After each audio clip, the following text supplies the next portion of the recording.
بسم اللہ الرحمن الرحیم۔ السلام علیکم ورحمۃ اللہ وبرکاتہ۔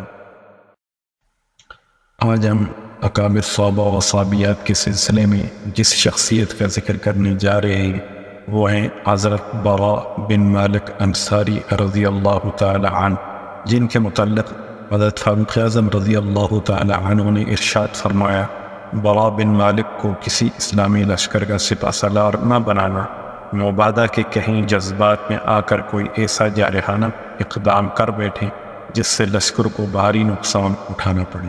بکھرے ہوئے بال و غبار، آلود چہرہ، نحیف و لاغر، ایسا جسم کے دیکھنے والا انہیں کوئی حیثیت ہی نہ دے، لیکن اس قدر بہادر کے ایک موقع پر انہوں نے تنہا مقابلہ کرتے ہوئے پوری 100 مشرکین کو موت کے گھاٹ اتار دیں۔ وہ مقتولین اس کے علاوہ ہیں جنہیں مجاہدین اسلام کے ساتھ مل کر مختلف معرکوں میں انہوں نے تیز کیا۔ آپ بڑے نڈر، جفاکش، فن سپاگیری کے ماہر، بے جگری سے لڑنے والے مجاہد اور ایک بہادر انسان تھے، لیکن ہمیشہ آپ بے خوف و خطر میدانی کارزار میں کود پڑتے۔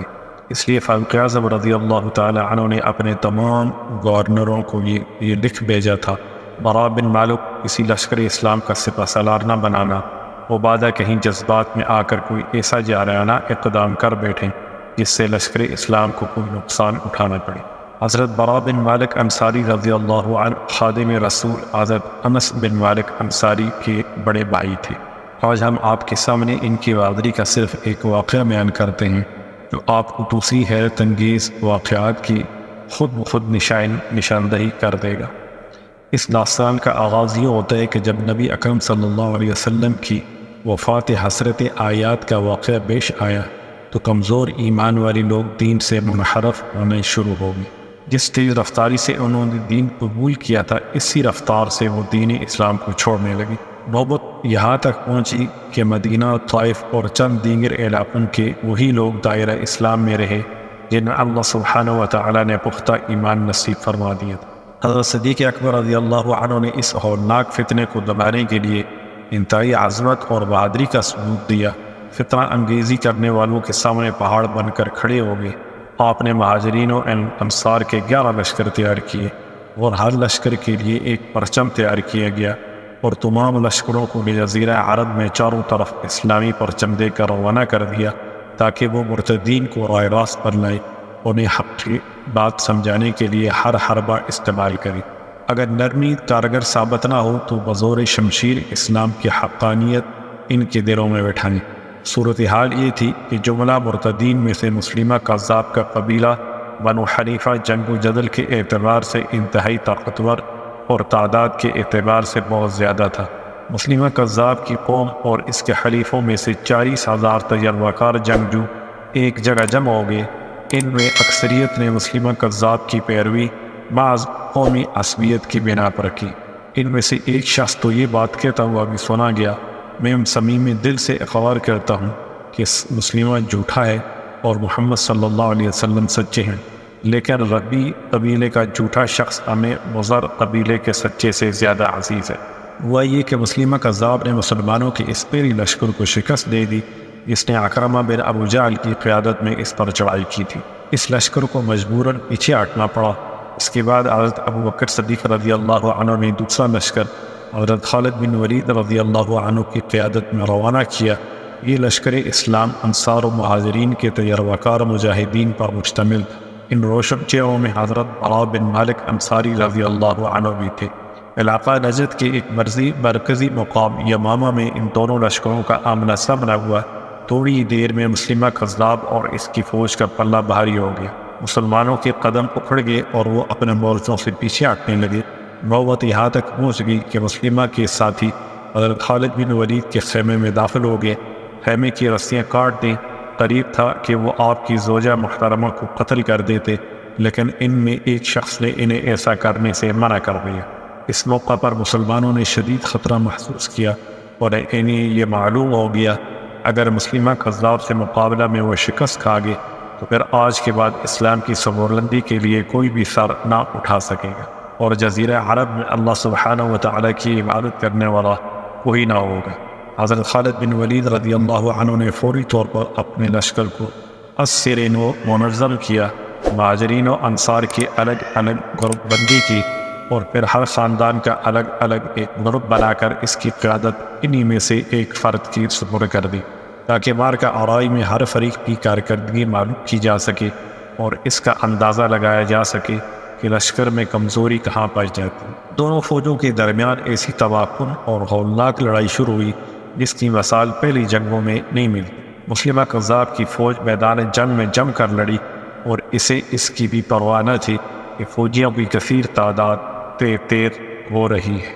مسلمان فوج نے اس مقام پر بہادری کے ایسے جوہر دکھائے کہ اگر انہیں اکٹھا کر دیا جائے تو ایک دلچسپ داستان جہاد مرتب ہو جائے۔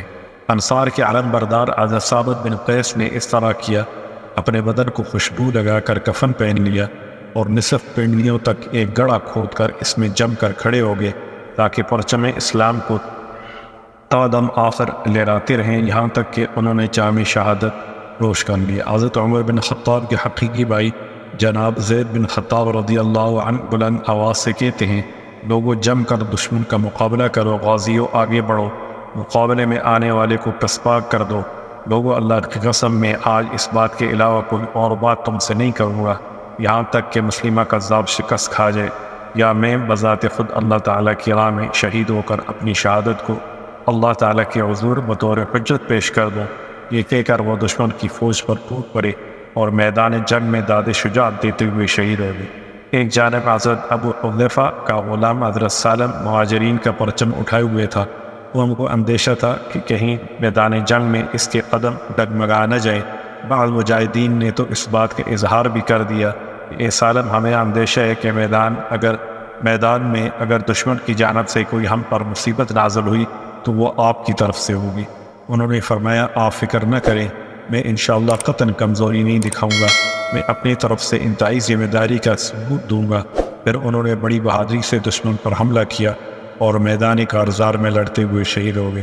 لیکن شجاعت کے یہ تمام واقعات حضرت براء بن مالک رضی اللہ عنہ کی شجاعت کے سامنے معمولی معلوم ہوتے ہیں۔ حضرت خالد بن ولید رضی اللہ عنہ نے جب دیکھا کہ لڑائی بڑی خطرناک صورتحال اختیار کر چکی ہے تو حضرت براء بن مالک انصاری کی طرف دیکھ کر ارشاد فرمایا کہ نوجوان انصار، قوم کی مدد کے لیے آگے بڑھو۔ تو حضرت براء نے قوم کی طرف متوجہ ہو کر ارشاد فرمایا، تم میں سے کوئی بھی اب مدینہ واپس جانے کی نہ سوچے، یوں سمجھو کہ آج سے تمہارے لیے مدینہ ختم، بس اب تمہارے لیے ایک اللہ اور جنت ہے۔ یہ کہہ کر نعرہ تکبیر کہتے ہوئے دشمن پر ٹوٹ پڑے، ان کی صفوں کو چیرتے ہوئے تلوار سے گردنیں اڑاتے ہوئے آگے ہی بڑھتے چلے گئے۔ ایسے زوردار انداز میں حملہ کیا کہ مسلمہ اور اس کی فوج کے قدم ڈگمگا گئے اور مجبور ہو کر دشمن فوج نے ایک باغیچہ میں پناہ لی۔ یہ باغیچہ بعد میں تاریخ کے اوراق میں باغیچہ موت کے نام سے مشہور ہوا، کیونکہ اس باغیچے میں بے پناہ مشرکین کو موت کے گھاٹ اتار دیا گیا۔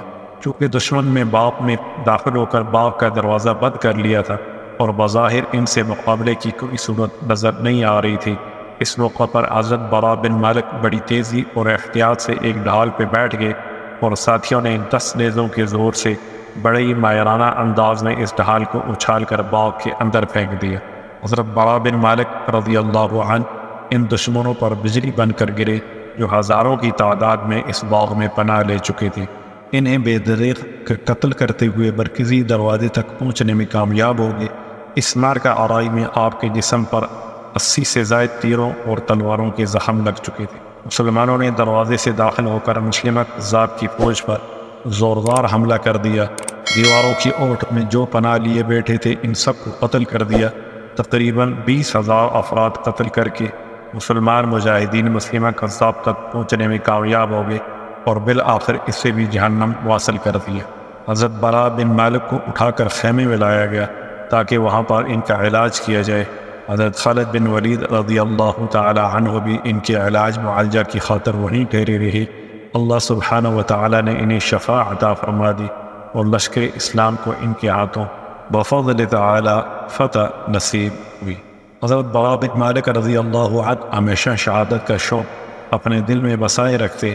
باغیچہ موت میں بھی شہادت نصیب نہ ہوئی، وہ یکے بعد دیگر جنگوں میں شریک ہوتے رہے تاکہ شہادت کا شرف حاصل کر سکیں جو ان کی سب سے بڑی دلی تمنا تھی، یہاں تک کہ سرزمین فارس میں جنگ تسترس لڑی گئی، فارسی فوج ایک مضبوط ترین قلعہ میں محفوظ ہو گئی، مسلمان فوج نے ان کا محاصرہ کر لیا، ان کے گرد ایسا گھیرا ڈالا جیسے کہ کنگن کلائی کے گرد گھیرا ڈالے ہوئے ہوتا ہے۔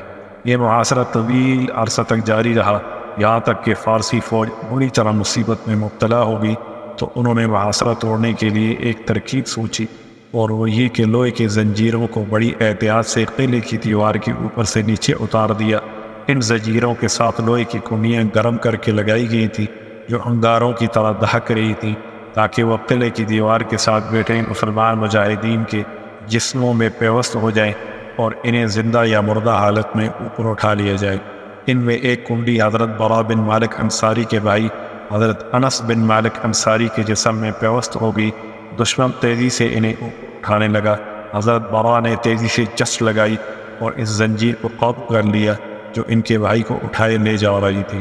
کنڈی کو ان کے جسم سے نکالنے کی کوشش میں ان کا ایک ہاتھ بھی جھلس گیا، لیکن انہوں نے اس کی کوئی پرواہ نہ کی۔ بالآخر ان کی محنت کارگر ثابت ہوئی، بڑی جفاکشی سے اپنے بھائی کو اس مصیبت سے چھڑانے میں کامیاب ہو گئی۔ اس کشمکش میں ان کا ہاتھ بری طرح متاثر ہو چکا تھا۔ اس بار کا آرائی میں حضرت بلا بن مالک رضی اللہ عنہ اللہ سبحانہ و تعالیٰ سے شہادت کی التجا کی۔ اللہ تعالیٰ نے آپ کی دعا قبول کر لی اور آپ دیدار الہی کا شوق دل میں لیے جام شہادت نوش کر گئے۔ اللہ سبحانہ و تعالیٰ حضرت برا بن مالک انصاری رضی اللہ عنہ کے چہرے کو جنت میں روشن کرے اور روز آخرت نبی صلی اللہ علیہ وسلم کی رفاقت سے ان کی آنکھوں کو ٹھنڈک عطا کرے۔ اللہ تعالیٰ ان سے راضی اور وہ اللہ سے راضی۔ السلام علیکم ورحمۃ اللہ وبرکاتہ۔